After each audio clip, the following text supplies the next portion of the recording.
어, 소개해 주셨듯이 이번 연찬을 하게 된 더베고 졸업생 박민규라고 하고요. 이번 연찬에서는 이제 제가 어, 생각하는 그 좋은 활자체란 뭘까라는 질문을 했을 때 드는 제 생각들을 말해보려고 하는데요. 시작하기에 앞서서 이 연찬의 내용은 제 개인적인 생각들을 말하는 거라서 이게 어떤 맞고 틀림을 말하는 것이 아니라 그냥 제가 어떤 생각과 또 어떤 관점으로 작업을 하는지 들어주시면 좋을 것 같습니다. 저는 종종 그 앞으로 무엇을 하고 싶냐라는 질문을 꽤 자주 받았었는데 저는 그럴 때마다 항상 좋은 활자체를 만들고 싶다라고 대답을 했었던 것 같아요. 여기서 말하는 그 활자체는 그 정의가 일정한 양식에 맞춰서 제작된 한 벌의 글자체인데요. 그렇다면은 좋은 활자체란 뭘까요? 어, 제가 막연하게 생각하기에 좋은 활자체가 있었는데 그거는 어떤 행위로 쓰인 그 글씨의 인상을 가지고 있는 활자체였는데 이게 제가 요즘 관심 있는 활자체이기도 하고요. 근데 그렇게 생각하면은 그 글씨의 인상이 배제된 활자체는 나쁜 활자체인가? 그렇다면은 그 산세리프나 민부리 계열 활자체는 그럼 어떤 거지? 그리고 또 제가 만든 활자체만 해도 민부리 계열 활자체가 더 많기 때문에 그래서 이번 연찬을 준비하면서 좀 더 시간을 들여서 한번 생각을 해볼 기회가 있었는데요. 그렇다면은 좋은 활자체의 기준은 뭘까요? 이게 뭐 잉크가 조금 사용되는 활자체, 가독성이 좋은 활자체, 아니면은 대중적으로 많이 사용되는 활자체, 여러 가지가 있을 수 있는데 저는 잘 모르겠어서 어떤 기준으로 이 활자체를 판단해야 되는지 한번 알아봐야 될 것 같아요.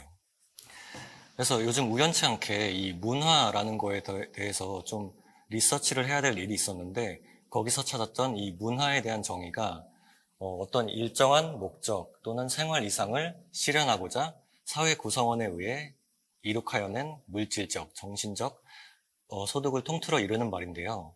그렇다면은 제가 생각을 한 게 이 정의에 부합하는 활자체가 좋은 활자체라고 할 수 있지 않을까라는 생각을 하게 됐어요.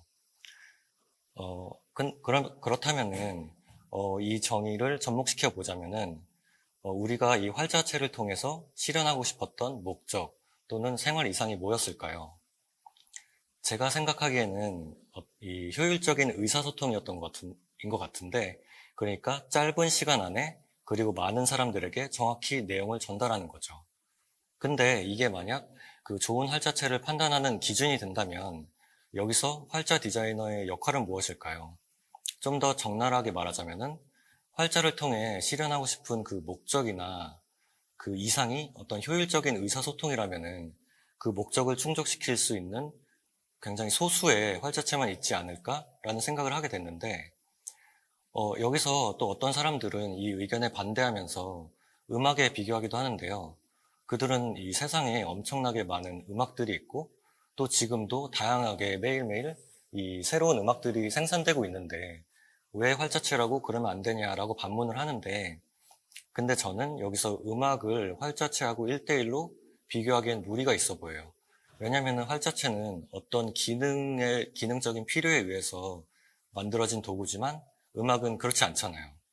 그럼 그렇다면은 이 자동차는 어떨까요? 자동차도 기본적으로 어떤 이동수단으로서 인간의 다리와 발을 대체해주고 또 빠른 시간 안에 이 많은 양의 짐을 옮긴다는 어떤 일정한 목적과 생활 이상이 있잖아요. 근데 자동차도 마찬가지로 이렇게 굉장히 많은 외형들의 차들이 있고 또 매일매일 새로운 이런 외형의 이 자동차들이 생산된다는 것을 보면은 이 외형이란 것도 앞서 말한 이 이동수단 외에 어떤 기능, 어떤 목적이나 이상을 실현해 주는 것이 아닐까라는 생각을 하게 됐는데 또 다른 예를 들어보자면 우리는 말로 이렇게 구현하는 단어나 문장을 통해 의사소통을 하지만 그뿐 아니라 이런 목소리의 톤이나 억양 그리고 또 말하는 속도로도 의사를 전달하는 것처럼 이 활자체도 활자체로 구현된 단어나 이런 문장 외에도 활자의 어떤 외형을 통해서 의사소통을 하는 것이 아닐까라는 생각을 하게 됐는데 그렇다면은 이 활자체를 판단하는 기준으로 두 가지를 말할 수 있을 것 같은데, 첫 번째는 기능적인 기준일 것 같아요. 근데 저는 이번 연찬에서는 대신에 그 객관적인 기준이라고 말하려고 하는데요. 이 객관적인 기준이 이 기능적인 기준의 그 의미를 포함하고 있고 좀 더 포괄적인 의미를 담고 있다고 생각해서이고, 또 두 번째로는 이제 심리적 기준이 있을 것 같은데, 이 기준도 역시 같은 맥락으로 주관적인 기준이라고 말하려고 합니다. 그래서 이 두 가지 기준을 좀 더 살펴보자면은, 이 객관적인 기준은 예를 들면 어떤 효율성을 뜻할 수도 있는데, 이 기준의 특징은 어떤 원인에 의해서 나타나는 결과가 명확하다는 거고요. 그리고 두 번째로는 증명할 수 있다는 거고, 그리고 세 번째로는 이 사람에 의해 바뀌지 않는 기준이라는 거고요. 그리고 주관적인 기준은 어떤 인상이나 느낌 같은 거를 뜻할 수 있는데, 이 기준의 특징은 원인에 의해서 나타나는 결과가 불명확하고, 그리고 증명될 수 없고, 그리고 사람에 의해서 바뀌는 기준이라는 건데, 근데 이 디자인이 어려운 거는 이 두 가지 객관적인 기준과 주관적인 기준 둘 다 가지고 있다는 건데요. 예를 들어서 이런 미술이나 음악은 어떤 주관적인 기준으로 판단될 수 있지만 객관적인 기준으로는 판단하기 어렵잖아요. 그리고 반대로 과학은 이런 주관성을 제거하고 객관성을 도출하는 게 그 학문의 목적이기도 하고요. 그래서 저는 이 두 가지 기준을 가지고 제가 생각하기에 이 활자체의 역사에서 중요하다고 생각하는 그 시대들을 살펴보려고 하는데요. 첫 번째로 소개해 드릴 것은 이 필기구를 사용해서 글자를 쓰던 시대에 만들어진 이 카롤린지안 소문자라는 건데, 이건 이제 로마 제국이 몰락한 이후에 이 문자가 지역마다 되게 분화됐었거든요. 그래서 사람들의 문해력도 전반적으로 낮아지고, 근데 이런 시기에 등장한 그 인물이 카를 대제라는 왕인데요. 그 왕은 이 학문 중심의 정책을 펼치면서 이 문화랑 교육 뭐 이런 부흥을 이끌었는데, 그 과정에서 새로운 다양한 문헌들을 제작하고 또 고대 문헌들도 복사하는데 힘을 썼던 사람인데, 이 과정에서 이 카롤린지안 소문자라는 문자가 정립됐는데, 이 문자는 지금 우리가 사용하는 영문, 그러니까 로마자의 원형이 됐다고 하는 문자입니다. 그래서 보시게 되면은 이 이미지에서는 이 맨 아래쪽에 쓰여진 문자가 카롤린지안 소문자고, 이 제일 위쪽과 이 중간에 쓰인 문자는 카롤리안 소문자 이전 시대에 만들어진 문자들인데요. 그래서 이 카롤린지안 소문자를 이 다른 이 두 스타일의 문자들과 비교하자면은, 객관적인 기준으로 봤을 때는 이 카롤린지아 소문자는 이렇게 이 어센더와 이렇게 디센더가 생겼거든요. 그래서 이거는 이제 단어를 식별하는데 더 유리한 형태였고요. 그리고 이전 글자들은 이렇게 보시면은 이 직선과 꺾임을 많이 사용된 글자들인데, 카롤링거 소문자는 이렇게 곡선이 많아서 이게 필사에 굉장히 유리한 형태이기도 했습니다. 그리고 이 문자를 주관적인 기준에서 보자면은, 제 생각으로는 이 시대는 굉장히 혼란스러운 시대였기 때문에 이 흩어진 글자들을 가지고 이 카롤린지안 소문자라는 새로운 문자 시스템을 고안해내고, 또 이걸 가지고 문헌들을 생산하고 또 복사하는 그 과정들이 쉽지만은 않았을 것 같아요. 그래서 이 글자의 형태는 어떤 심미적인, 그때 기준으로 봐서는 어떤 심미적인 요소보다는 효율이 좋은 그런 형태의 글자를 만들어내는 게 목적이었을 것 같습니다. 그리고 다음으로 소개해 드릴 것은, 이것도 그 필기구를 사용해서 글자를 쓰던 시대인데, 이거는 블랙 레터라고 하는 글씨체인데, 이 시대의 건축 양식을 보면은 그 건물의 그 창문이 엄청 커지고 그 윗부분이 뾰족해진 것을 볼 수 있는데, 여기서 창문을 뾰족하게 한 것은 이 위쪽의 무게를 보다 효율적으로 분산시키기 위함이었는데요. 그로 인해서 더 큰 창문을 만들 수 있었고, 그래서 그 빛이, 더 많은 빛이 교회 건축물의 그 내부로 오게 하기 위함이었는데요. 이 빛은 어떤 신과의 만남을 상징하는 거였습니다.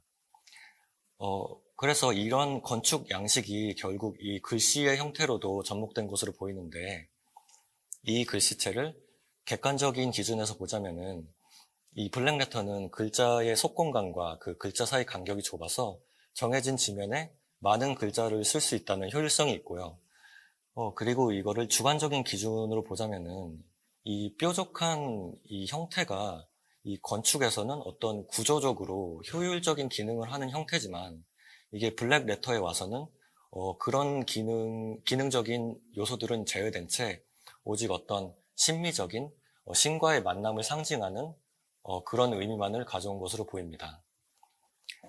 그래서 이 다음으로는 이제 필기구를 사용해서 글자를 쓰던 시대를 지나서 활자를 사용해서 글자를 찍어내던 시대를 소개하려고 하는데요. 제일 먼저는 구텐베르크 프레스 시대인데 이 시대에는 이제 처음으로 사람들이 이 활자라는 도구를 사용해서 글자를 찍어내고 인쇄물을 대량 생산하기 시작했는데 근데 이 프레스 기술이 나온 지 얼마 안 된 그 초창기 시대에는 이 활자체라는 개념이 아예 있지 않았거든요. 그래서 이 손글씨의 형태를 그대로 가져와서 그거를 활자화시킨 다음에 인쇄에 사용했는데 여기에 사용된 글씨체가 이 블랙 레터였습니다. 그래서 이거를 객관적인 기준으로 보자면은 이 활자 시대에는 그 같은 형태의 글자를 대량으로 생산할 수 있었기 때문에 손글씨와는 다르게 이 활자로 인쇄된 글자들의 인상이 일정하게 유지될 수 있다는 어떤 효율성이 있었고 또 아까 말했던 그 블랙 레터 글씨와 마찬가지로 이 글자가 좁았기 때문에 이것도 역시 한 지면에서 많은 글자들을 찍어낼 수 있었습니다. 그리고 또 주관적인 기준으로 보자면은 이것도 역시 그 블랙 레터 글씨와 마찬가지로 그거에 동일한 어떤 심미적인 기준을 그대로 가져온 것으로 보입니다.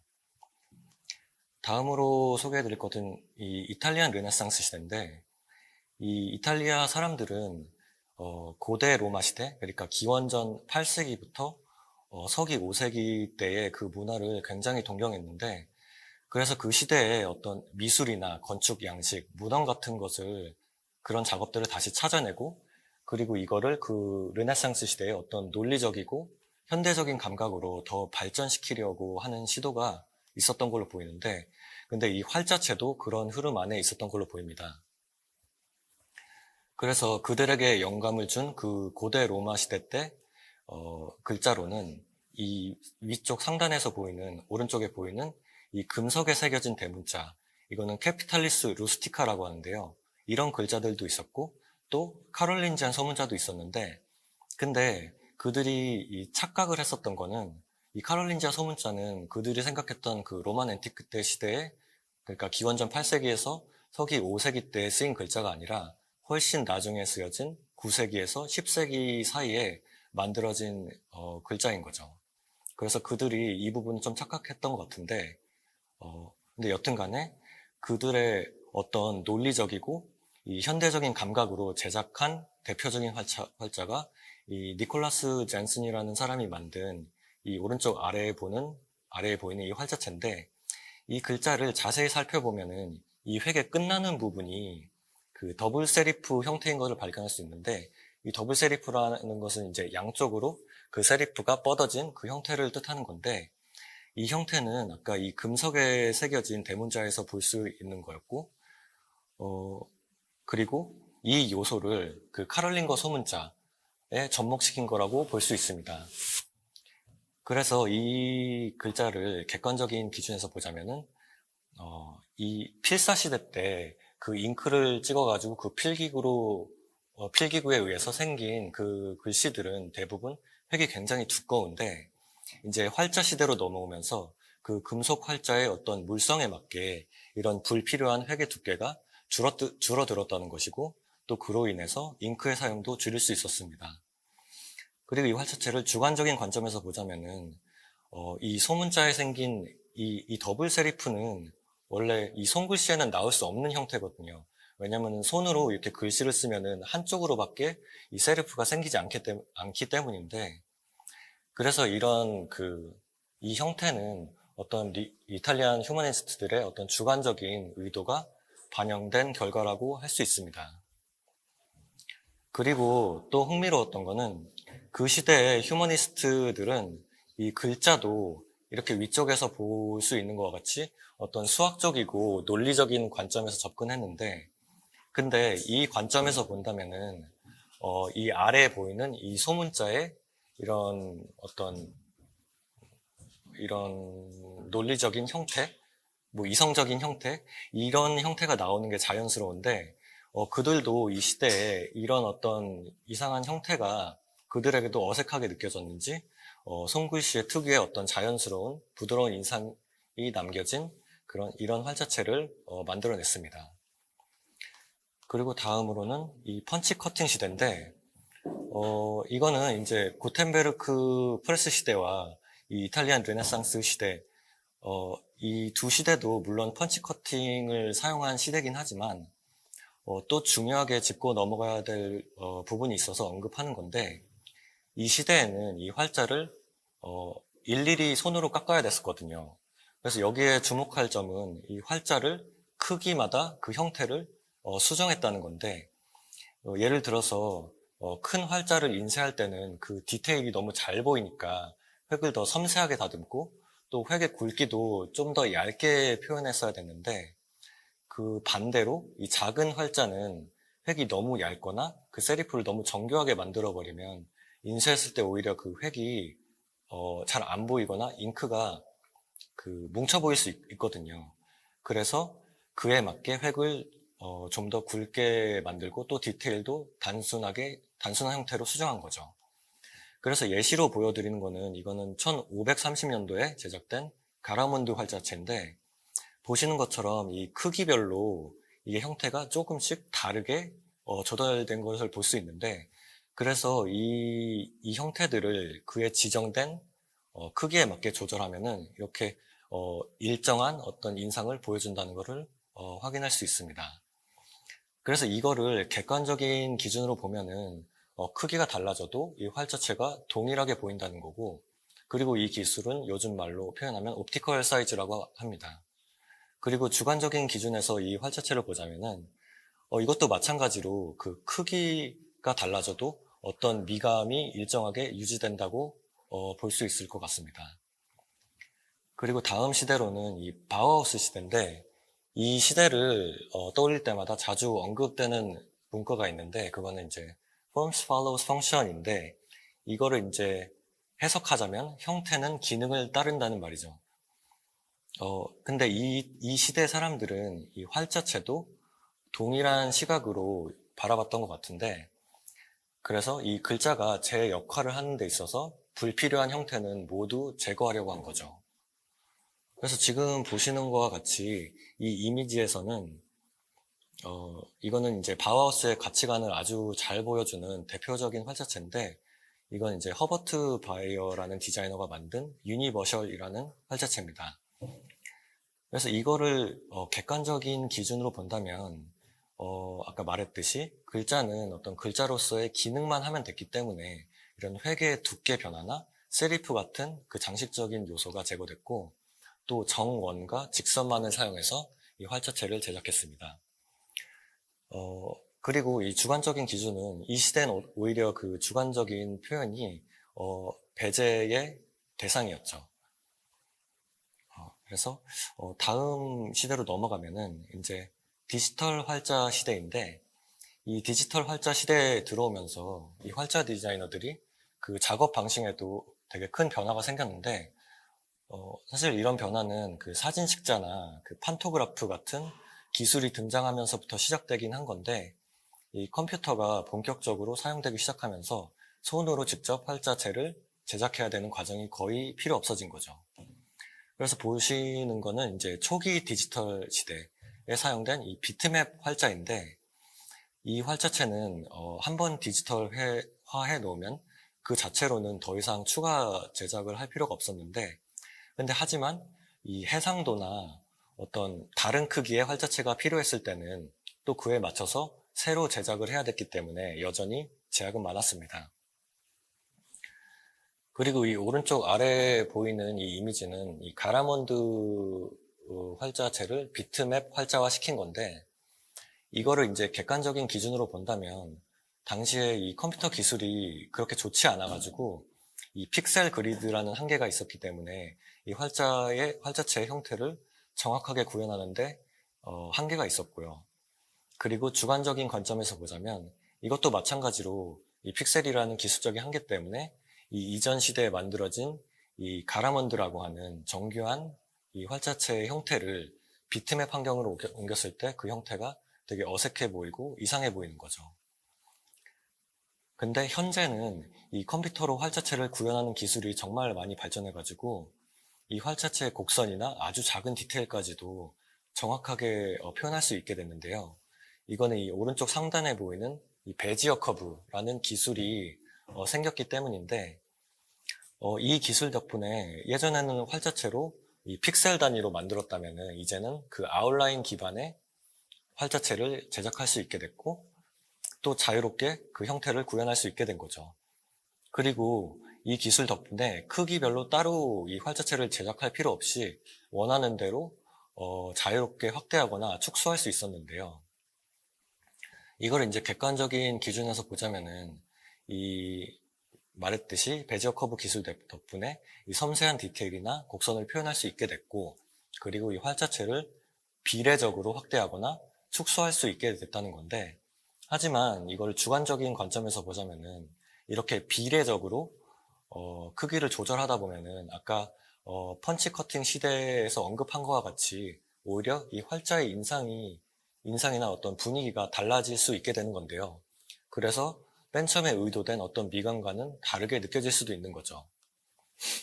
그래서 여기까지 제가 활자체의 역사에서 중요하다고 생각되는 이 시대들을 살펴봤는데, 이 역사 부분에서 중요하게 생각할 부분은 이 같은 활자체라도 시대에 따라서 전혀 다르게 판단될 수 있다는 거예요.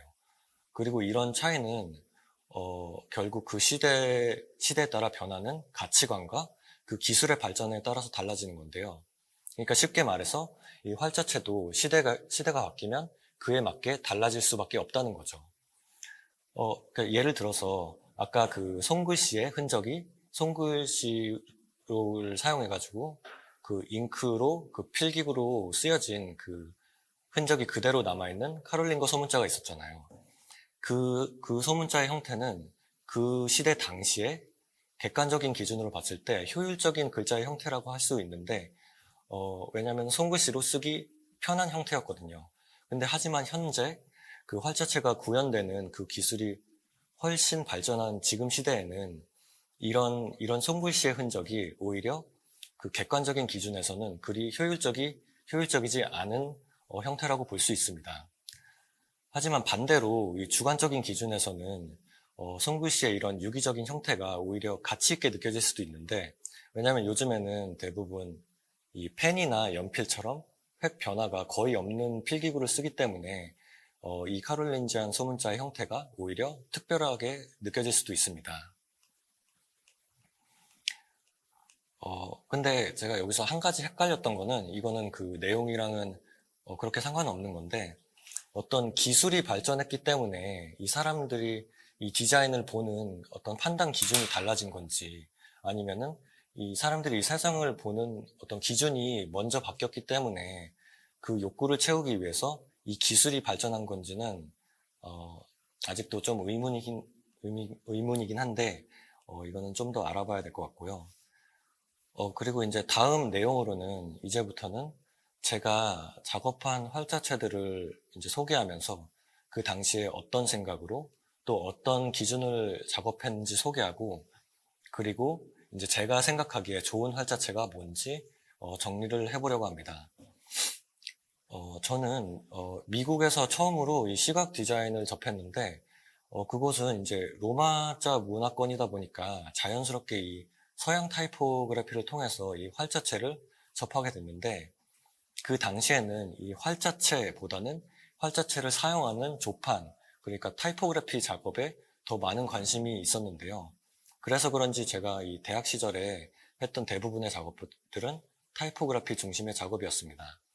그래서 보시는 거는 이 작업은 이 발레 공연의 일정표를 보여주는 이 브로셔였는데, 이 작업은 제가 처음부터 끝까지 글자만을 사용해서 이 지면을 구성해 봤는데, 여기에 사용된 그 메인 활자체는 유니버스라고 하는 활자체인데, 이거는 이제 작은 사이즈로 사용해도 그 미감을 잃지 않는다는 그런 점이 저한테는 굉장히 인상적이었고, 그래서 이 활자체를 사용해서 크기를 조절하고 그 글자 간의 간격이나 단어 사이의 간격, 그리고 글줄 사이의 간격을 뭐 세밀하게 조절하면서 그렇게 완성된 그 지면에서 느껴지는 인상이 저한테는 굉장히 설명하기 어려운 쾌감으로 다가왔었던 것 같아요.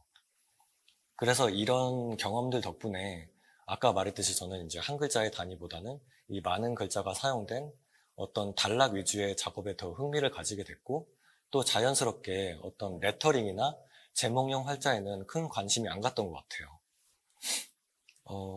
그리고 이제 이거는 제가 어느 날 동네 서점에 들렸는데 우연히 이 슬랜티드라는 타이포그래피 잡지를 발견했는데, 이 잡지는 슬랩 세리프를 주제로 한 호였는데, 이 잡지를 별 생각 없이 살펴보다가 이 뒤쪽에서 이 페이지를 발견하게 됐는데, 이거는 그냥 뭐 새로운 것도 없이 그냥 두 단으로 글자들만 길게 늘어뜨린 조판이었는데, 근데 이 활자체가 이루고 있는 이 단락과 레이아웃이 주는 느낌이 저한테는 굉장히 정돈되어 있으면서도 또 깊이 있어 보였고, 근데 또 굉장히 모던해 보였거든요. 저는 이게 그 활자체가 가진 힘이라고도 생각하는데요. 알고 보니까 여기에 사용된 활자체가 글리파라는 활자체였고, 그리고 또 신기했던 거는 제가 그동안 잘 만들어졌다고 생각해왔던 이 유니버스나 아베니어 같은 활자체들도 모두 한 디자이너인 그 아드리안 프루티거라는 사람이 제작했다는 건데요. 이 프루티거는 아직도 많은 디자이너들에게 존경받고, 그리고 현재에도 활발하게 사용되는 그 산세리프 활자체들을 만든 디자이너인데요. 저는 이 사람이 만든 산세리프 활자체들이 확실히 그 바우하우스 시대의 활자체와는 확실히 다른 인상을 가졌다고 생각하는데, 근데 프루티거 자신도 이 바우하우스의 산세리프들을 보면은 너무 구조적이고 융통성이 없다고 보인다고도 했고, 또 이 왼쪽에 보이는 이 유니버스를 만들 때 오히려 산세리프의 서체들보다는 오히려 세리프가 있는 고전 로만체에서 영감을 받았다고도 합니다. 그래서 이 프루티거의 유니버스와 그 바우하우스의 산세리프를 비교해 보자면은, 이거를 어떤 객관적인 기준으로 본다면 우선 이 기능적인 기준에서 이 세리프나 굴곡이 없는 어떤 장식적인 요소를 배제하는 획을 사용했다는 건데요. 하지만 프루티거는 거기서 더 나아가서 이 글자들의 공간도 일정하게 보이도록 섬세하게 조절한 것으로 보이는데요. 그래서 그런지 이 유니버스가 이 본문 사이즈에서 사용된 걸 보면은, 이건 이제 주관적인 기준으로 봤을 때 굉장히 정갈하고 안정된 인상이 보여지는 것 같은데, 반면에 이 바우하우스의 이 활자체를 보면은 이 공간들이 일정하게 다듬어지지 않았거든요. 그래서 이 속공간의 크기 편차가 굉장히 심해 보이는데, 그래서 이 활자체를 본문 사이즈로 사용한다면은 이 몇 글자들이 굉장히 튀어 보이고 단락의 인상이 제가 보기에는 좀 조잡하게 느껴지는 것 같아요. 그래서 저는 이런 프루티거의 활자체를 사용한 이 타이포그라피 작업이 저는 굉장히 좋은 경험이었어서, 이 한글 활자체를 가지고도 이런 본문의 인상을 만들어낼 수 있지 않을까라는 궁금증이 생겼는데요. 그래서 한글도 이 민부리 계열 활자체를 가지고 조판 작업을 해봤는데, 그 결과는 좀 제 기준에서는 좀 아쉬웠던 것 같아요. 이게 제가 그 당시에 알고 있는 이 한글 민부리 활자체가 이 중고딕밖에 없었어서 그러기도 했겠지만, 이 단락에서 느껴지는 인상이 좀 어지럽다고 느껴졌는데, 그래서 이 활자체를 좀 더 자세히 들여다보면은 이게 이 사각형 네모틀 안에서 꽉 채워져 있다 보니까 그 글자들의 속공간이 크기가 들쭉날쭉하다는 건데, 그래서 그런지 이 작은 크기의 텍스트에 사용했을 때 그 인상이 어지럽게 느껴졌던 것 같아요. 그래서 저는 이 경험을 계기로 제가 직접 그 속공간이 고르고 긴 텍스트에서도 안정된 인상을 보여주는 그 한글 민부리 활자체를 만드는 작업을 시작하게 됐는데요. 근데 그 작업을 이어나가면서 깨달았던 거는, 그 한글은 그 로마자와는 다르게 글자들마다 그 획수 차이가 너무 많이 나고 구조도 다양해서 그 속공간을 일정하게 컨트롤하는 게 쉽지 않았는데요. 그래서 그런지 이 작업 중이었던 이 글자들을 보면은 약간 이 쌀을 뿌려놓은 듯이 가볍고 약간 산만하게 느껴지기도 했는데요. 이런 인상을 해결할 만한 어떤 방법을 찾는 게 이 당시에는 저한테 굉장히 어려웠어요. 그래서 방향을 약간 틀어서 그 네모틀 안에서 그 글자들을 약간 조금씩 더 채워가는 방향을 채택했는데요. 이게 이제 물론 이 네모틀 안에 채우기 시작했다고 해도 그래서 속공간의 편차가 커지긴 했지만 그래도 다른 민부리 계열 활자체들과 비교하면은 그래도 어느 정도 그 속공간이 일정하게 보이는 것 같았어요. 하지만 원래 의도와는 다르게 어느 정도 타협을 한 거죠. 그래서 이 결과물로 출시된 활자체가 민고딕입니다. 이 민고딕을 평가해 보자면은 이 회계 형태를 객관적으로 기준으로 봤을 때는 이것도 역시 장식적인 요소가 배제된 어떤 주관성이 드러나지 않은 효율성 있는 획이라고 할 수 있는데 그리고 또 이 작업의 출발점이었던 이 속공간을 이 객관적인 기준으로 본다면은 기존 다른 한글 민부리 활자체들에 비해서는 그래도 이 속공간의 크기 편차가 적어 보였고 그래서 어떤 주관적인 기준에서 봤을 때는 이 글자들이 시각적으로 잘 연결돼서 전체적으로 인상이 더 편안하다고 느껴졌던 것 같아요. 근데 이것도 역시 이 프루티거의 활자체가 보여주는 어떤 일정한 공간을 기준으로 바라본다면 이 민고딕의 속공간은 이 객관적인 기준으로 보나 주관적인 기준으로 보나 여전히 편차가 크고 좀 어지러운 느낌은 있는 것 같아요. 그래서 저는 이렇게 좀 어느 정도 타협해하면서 작업한 이 작업물이 저한테는 좀 아쉬웠어가지고 박민규체 작업을 다시 이어가기 시작했는데요. 이번에는 이 긴 텍스트에 사용됐을 때 이 속공간이 균질하게 보이도록 하는데 좀 더 집중하면서 작업을 했습니다. 그래서 이를 위해서 이 다자의 위치도 미세하게 조정하고 이 세로의 그 기둥의 길이도 좀 줄여서 이 글줄이 흔들리는 것을 보완하기도 했고요. 그리고 이 외에도 여러 가지 수정 포인트가 있었는데 가장 결정적인 계기가 어떤 포인트가 됐던 이 수정 포인트는 이 첫 다자하고 이 홀자의 획을 이어줬다는 건데요. 근데 이렇게 첫 다자와 홀자의 획을 이어주니까 글자가 시각적으로 더 커 보였고 그리고 이전에 고민됐던 이 쌀을 뿌려놓은 것처럼 어떤 가볍고 산만한 인상도 자연스럽게 좀 해결이 된 것처럼 보였습니다. 그래서 그 결과 단락에서 보여지는 어떤 전체적인 인상도 훨씬 더 안정적이게 보이기도 했고요.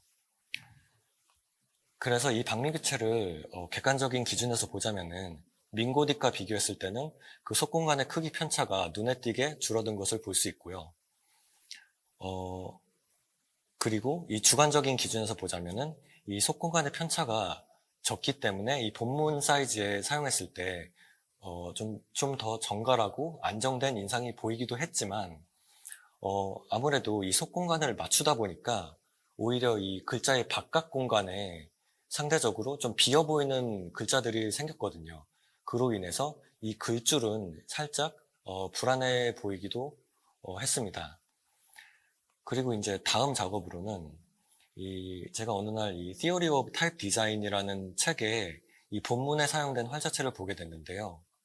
이거는 이제 어떤 세리프 계열도 아니고 산세리프도 아닌 게 이 획에 약간의 곡선이 들어가 있는 활자체였는데 그 활자체가 적용된 이 본문을 봤을 때 느껴진 인상이 저한테는 굉장히 신선했는데 이게 새롭다기보다는 이 산세리프보다는 부드럽고 이 세리프처럼 고상하진 않지만 그 안에서 이렇게 나름대로 이 무게감이나 정갈함이 느껴지는 인상이었는데 저는 이거를 계기로 이 박민규체의 구조를 사용해서 거기다가 약간의 곡선을 덧입히면은 어떤 인상이 나올까 하는 궁금증에서 시도된 활자체가 바로 이 오른쪽에 보이는 추레입니다. 그래서 이 추레를 객관적인 기준에서 본다면은 이 추레의 획에 들어간 곡선은 객관적인 기준으로 봤을 때는 불필요하다고 보이는데요. 그리고 또 이 폭이 박민규체처럼 이 좁은 장체이기 때문에 지면 안에서 더 많은 글자를 담을 수 있다는 어떤 효율성은 있습니다. 그리고 주관적인 기준에서 봤을 때는 이 출의 어떤 부드러운 곡선 때문에 전체적인 인상이 훨씬 부드럽고 편안하게 보이는데, 그리고 특히 긴 텍스트에 사용됐을 때 이 균질한 속공간들과 그 부드러운 획이 어우러지면서 좀 더 좋은 시너지를 만들어냈다고 생각합니다. 다만 박민규체와 마찬가지로 이 바깥 공간이 상대적으로 비어있는 글자들이 생겨가지고 글줄이 약간 불안정해 보이는 것을 볼 수 있는데요. 여태까지 이제 제가 작업했던 것들을 돌아보면은 제가 이 한글 활자체를 바라보는 관점은 이 로마자의 활자체, 특히 프루티거 활자체에서 보이는 어떤 균질한 공간에 기반을 두고 있다는 건데요. 하지만 이 한글 활자체에서 이 속공간을 균질하게 맞추다 보니까 아까 계속 말한 대로 이 바깥 공간에 이게 보이는 것처럼 이 바깥 공간에 이 공간에 크기 편차가 생겨서 이게 글줄이 흔들려 보이는 거예요. 그래서 저는 이거를 어떻게 해결해야 될지 잘 모르겠었는데, 그래서 보시는 것과 같이 이 유니버스는 이 속공간과 밖공간을 함께 조절하기가 쉬운 게, 왜냐면은 이 글자마다 획수가 일정하거든요. 하지만 한글 글자들은 아까 말했듯이 획수 차이가 많이 나서 이 속공간을 일정하게 만들면은 이게 밖공간이 크기가 편차가 생기는 그런 현상이 생기기도 해서 그 글줄이 비교적 좀 흔들려 보입니다. 그래서 이 당시에는 이 현상이 뭐 어쩔 수 없는 현상인가 고민했었는데, 근데 이제 제가 한글의 요소 중에 중요한 것을 다루지 않고 있었다는 것을 깨달았는데요. 그거는 바로 이 무게중심선입니다. 이거는 그 이용재 선생님한테 배우기도 한 건데, 이 로마자 활자체는 구조적으로 무게중심이 이 엑스하이트와 베이스라인 사이에 이 공간으로 잡혀 있거든요. 근데 한글은 로마자와 달리 이 조합형 글자이기 때문에 이 첫 다자, 홀자, 받침다자로 이루어진 글자이기 때문에 이 무게중심을 여러 가지 위치에 잡을 수 있는데, 이렇게 보시는 것과 같이 이 무게중심선을 로마자 같이 이 기준선을 위주로 잡을 수도 있고, 또 글자의 이 가운데에 무게중심을 둬서 그 글줄 흐름을 맞출 수도 있고, 또 글자의 이 오른쪽에 무게중심을 둬서 무게중심을 두고 또 기둥선을 일정하게 정렬해서 세로 쓰기에 용이하게 작업할 수도 있습니다. 그래서 이런 어떤 한글의 무게중심을 사용해서 작업한 예시는 제가 이 뒤에 보여드릴 예정인데, 이거 외로 또 한 가지 제 눈에 밟혔던 거는, 이거는 제가 만든 민고딕인데, 민고딕은 이제 8포인트에서 11포인트 크기에서 맞춰서 제작이 된 건데, 저는 이 활자체가 이 크기를 벗어나서 사용된다고 해도 제가 의도했던 어떤 인상에서 크게 벗어나지 않을 거라고 생각했는데, 근데 보시는 것 같이 이렇게 본문 사이즈에 사용됐을 때는 이 민고딕이 그래도 정갈하고 안정된 인상을 보이는데, 근데 이렇게 크게 사용됐을 때 글줄이 굉장히 흔들리고 글자들이 되게 흩어져 보이는 것을 발견할 수 있는데요. 이거를 해결할 수 있는 방법으로는 제가 앞서서 그 역사 파트에서 언급했듯이 그 펀치 커팅 시대에 사용된 방법을 사용하면 되는데, 그러니까 크기가 달라지더라도 어떤 일정한 인상을 유지하기 위해서 각 크기별로 형태를 다듬는 거죠. 그리고 이거는 이제 옵티컬 사이징이라고 부르기도 하는데, 이 주제를 다루는 연구로 제가 얼마 전에 논문을 쓰기도 했고요. 그래서 정리해 보자면은, 제가 생각하기에 이 좋은 활자체는 글자의 공간이 균질한 활자체고, 두 번째로는 이 한글의 무게중심선, 그거를 염두에 두고 작업된 활자체고, 그리고 마지막으로는 이 활자체가 사용되는 크기에서 어떤 의도한 인상이 보이는 활자체입니다. 그래서 이제 마지막으로는 이제부터 이 기준에 맞춰서 제가 현재 어떤 작업을 하고 있는지 간단하게 보여드리려고 하는데요. 첫 번째 보여드릴 작업은, 이거는 겨늘이라고 하는 활자체인데, 이 작업은 1955년도에 출판된 국정교과서의 본문에 사용됐던 활자체를 기반으로 시작된 작업인데, 제가 이 국정교과서를 선택한 이유는 여기에 사용된 활자체가 우리나라에서 처음으로 시도된 가로쓰기형 활자체거든요. 이전에는 그 세로쓰기형 활자체만 있다 보니까 이걸 이제 방향을 가로로 바꾸는 과정에서 그 구조가 이렇게 아직은 좀 어설퍼 보이는 것을 볼 수 있는데요. 저는 오히려 이런 어설픈 부분을 수정하면서 제가 작업해보고 싶었던 그 무게중심을 글자의 가운데 두는 작업을 할 수 있을 것 같았어요. 그리고 또 이 글자의 가운데 무게중심을 두면은 이게 가로쓰기형 활자체이지만 세로쓰기도 가능할 거라고 생각을 했었거든요. 그래서 보시면은 이 글자의 그 공간을 염두에 두고 작업한 걸 볼 수 있고요. 특히 이 날이라는 글자를 보면은 이 니은의 가로액이 위쪽으로 올라가 있는 것을 볼 수 있는데 이것이 어떤 균질한 속공간을 확보하기 위한 시도라고 보면 좋을 것 같습니다. 그리고 또 이 무게 중심도 글자의 가운데 둬서 그 글줄 흐름이 안정되게 보이도록 했고 또 이를 해치지 않는 범위 안에서 공간도 수정을 해줬습니다. 그래서 판착이 된 이 판면을 보시면은 이 겨늘은 박민규 채처럼 그 속공간이 완전 일정해 보이진 않아도 그래도 그 글줄 흐름이 흔들리지 않은 범위 내에서 그 공간을 조절한 것을 볼 수 있습니다. 그리고 그 다음으로 소개해 드릴 거는 이 상원사 중창 권선문인데요. 이 글씨는 이 훈민정음이 창제되고 약 20년 후에 쓰여진 글씨체인데 이 시대만 해도 사람들의 눈이 한자에 익숙해져 있어서 한자와 같이 한글의 무게중심도 그 글자의 가운데 잡혀 있는 게 특징인 글씨체입니다. 그리고 저는 지금 이 글씨를 활자화시키는 작업을 하고 있는데요. 이 상원사 중창 권선문에 쓰여진 한글이 그 몇십 개밖에 되지 않아서 여기에 남아있는 글씨들과 일정한 인상을 가질 수 있도록 그 다른 글자들을 파생하고 있습니다. 그리고 여기에서 볼 수 있듯이 이 공간과 무게중심 그리고 이 사용되는 크기도 염두에 두고 작업을 하고 있고요. 그리고 이제 마지막으로 소개해드릴 작업은 이거는 활짝 명조라는 활자체인데 이 활자체는 그 사용되는 그 크기에 맞춰서 그 구조와 획 굵기를 조절할 수 있는 옵티컬 사이즈 활자체인데 이거는 이제 제가 한 작업은 아니고 그 민본 선생님이라고 하는 분이 만든 활자체인데 저는 이 작업에 연계돼서 새로운 활자체를 만들고 있습니다. 이제 이거는 막 시작 단계긴 한데 이 활짝 명조의 이 글자의 구조를 베이스 삼아서 제가 원하는 어떤 인상에 획을 입히는 작업을 하고 있는데 또 추후에는 이 활짝 명조 같이 이 크기별로 형태가 수정되는 그 옵티컬 사이징 작업까지 할 계획이 있습니다. 그래서 이제 제가 준비한 자료는 여기서 끝났는데 이 연찬을 통해서 제가 어떤 기준으로 이 활자체의 가치를 판단하고 또 그 기준이 이 시대와 기술의 발전에 따라서 어떻게 바뀌는지 살펴봤는데요.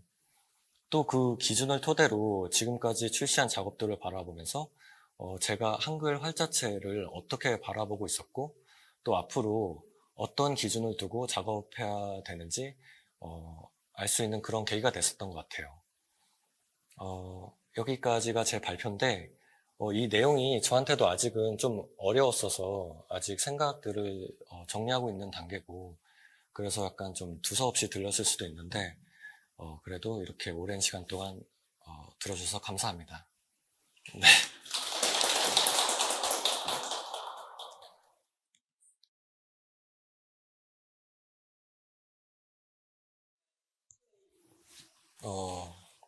근데 저는 솔직히 그 인쇄형하고 디스플레이의 그 차이를 두지 않고 작업하는데요. 왜냐면 요즘 너무 기술력이 좋아가지고 그 애플 디스플레이 보면 너무 정확하게 표현되잖아요. 그래서 그 작업할 때 그렇게 차이를 두고 작업하는 것 같진 않아요. 근데 이제 달라진 거는 이제 이 디스플레이에서는 이게 유기적으로 그 글자가 형태가 바뀌는 것을 보여줄 수 있기 때문에 약간 베리어블 폰트? 베리어블 이 기술을 사용해서 옵티컬 사이즈 폰트 활자체를 만들 수 있지 않을까라는 생각은 하고 있어요. 네네.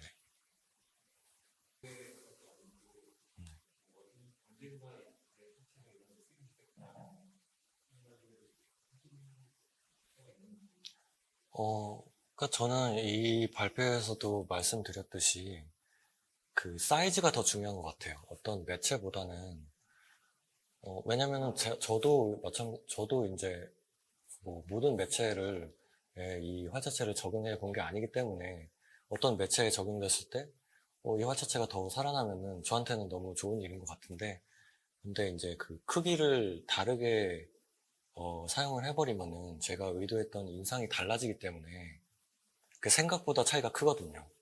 그래서 그렇게 이상하게 사용된 사례를 보면은 좀 마음이 아프긴 하죠. 네. 아까 보여드린 그게 좀 최근에 발견했던 약간 마음 아픈 사례였습니다.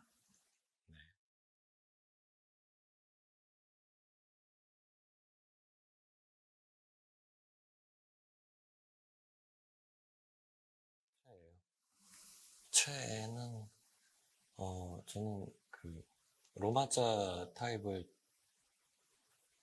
더 좋게 생각하긴 하는데 워낙 역사가 길고 하니까 제가 요즘에 좋아하는 활자체는 그 콜리스라는 활자체인데 그게 이제 그 작은 분문 사이즈에 사용했을 때 되게 정갈한 그 인상이 있는데 근데 또 너무 딱딱하지만은 않거든요. 이게 손글씨의 어떤 그런 형태가 접목되어 있는 활자체여서 그거는 이제 그 더치 타입 라이브러리라는 그 웹사이트에서 찾아볼 수 있습니다.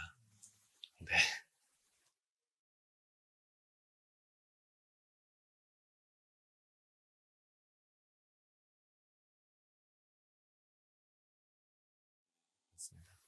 이게 그 활자체를 출시하고 나면은 그냥 제 손을 떠나게 되는 것 같아요.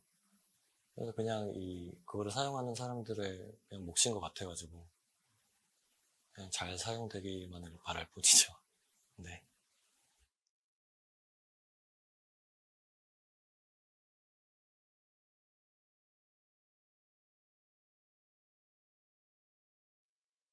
이게 맨 먼저는 이 방민교체로 이 파티에서 시작을 한 거거든요.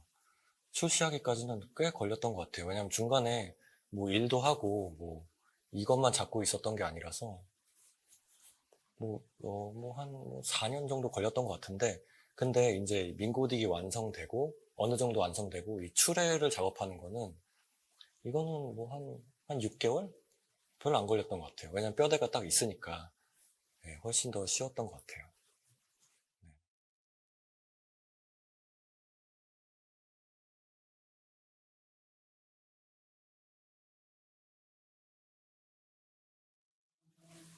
근데 저는 이 자평을 좁게 한 게, 다른 거에서 그 영향을 받은 게 아니라, 그 속공간을 좁게 만들다 보니까, 그 공간감을 유지하려다 보니까 그게 자평이 좁아진 거거든요.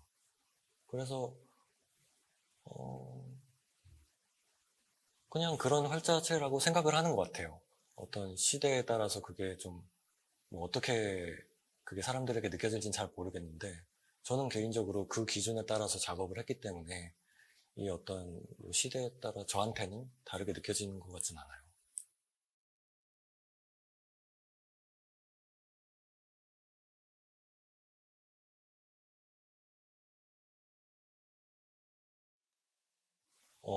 이게 좀 사람마다 다르긴 한 것 같은데, 근데 아무래도 이 한글의 시스템이랑 그 로마자의 시스템이 너무 다르다 보니까, 이거를 같이 사용했을 때 너무 그냥 물을 흐르듯이 그렇게 자연스럽게 가긴 너무 어려운 것 같아요. 그리고 그게 어떤 의미가 있는지도 잘 모르겠고, 물론 스타일이 너무 다르면 안 되겠지만, 어느 정도 그 스타일을 맞춘다면은 그 안에서 어느 정도 뭐 구조적으로나 차이가 있어도 괜찮을 거라는 생각을 가지고 작업을 하는 것 같아요. 이걸 너무 막 똑고르게 맞추려고 하는 것 같진 않아요. 네. 근데 아까 말했듯이 그 출애나 박민지체는 그게 이제 그 무게 중심이 살짝 위쪽에 잡혀 있거든요.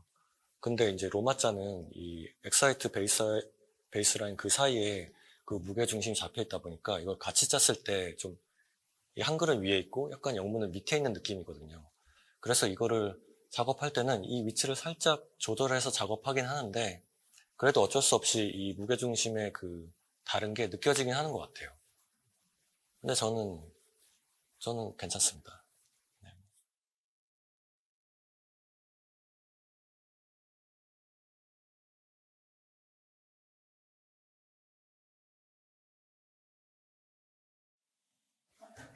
그러니까 저는 이 타이포그래피나 어떤 활자체 분야에 들어오게 된 게 그냥 정말 아무 이유 없고 그냥 제가 좋아해서 한 거거든요. 그냥 거기서 나오는 인상이 너무 좋았고, 또 그거를 만들어내는 그 과정이 너무 좋았어가지고, 그래서 그 기준이 있다 보니까 거기에 맞추기 위해서, 그럼 어떻게 해야 될까? 뭐, 이런 걸 봐야 될까? 아니면 이런 작업을 해야 될까? 이렇게 작업을 해 나가는 것 같아요. 그래서 그냥 그렇게 작업을 하다 보니까 좀 자연스럽게 온 것 같아요. 네.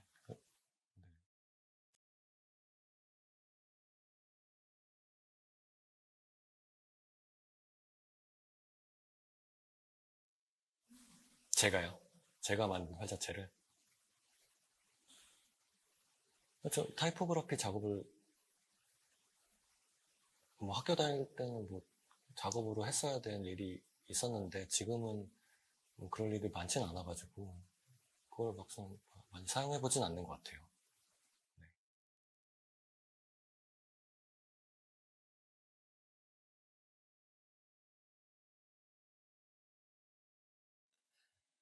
어, 이거는 성서도 알 것 같은데 일본에서 날라오셨던 어떤 선생님이 계셨거든요. 근데 그 선생님이 그 타이포그래피 수업이 있었는데 어떤 이 활자체에 관련해서 정말 제가 작업적으로 적용될 수 있는 거를 특별히 배운 건 아니지만 그냥 그분이 이제 이 타이포그래피를 대하는 이 자세나 거기에 대한 애정이 저한테 되게 좀 인상 깊게 느껴졌던 것 같아요. 그래서 그런 결이 저랑도 잘 맞았어가지고 그 수업이 인상 깊었던 것 같아요.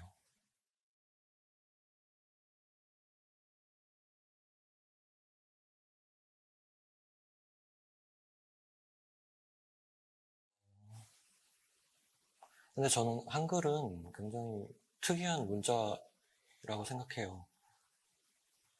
뭐 어떤 사람들은 이게 되게 과학적이라고도 하고, 근데 분명히 그 특유의 가지고 있는 이 조합식 그 성격을 가지고 있기 때문에 그거를 이제 활자체로 표현한다는 점에서는 그렇게는 의미가 있을 것 같은데, 근데 저는 개인적으로 그런 것보다는 정말 이제 본문에서 우리가 진짜 사용할 수 있는 어떤 문자로서 그 기능을 하는, 그런 활자체에 저는 훨씬 더 관심이 있고, 또 그런 거에서부터, 그 매력을 느꼈기 때문에, 어, 뭐 그것도 분명히 뭐 필요한 부분이라고는 생각하지만, 제 분야는 아니라고 생각을 하고요.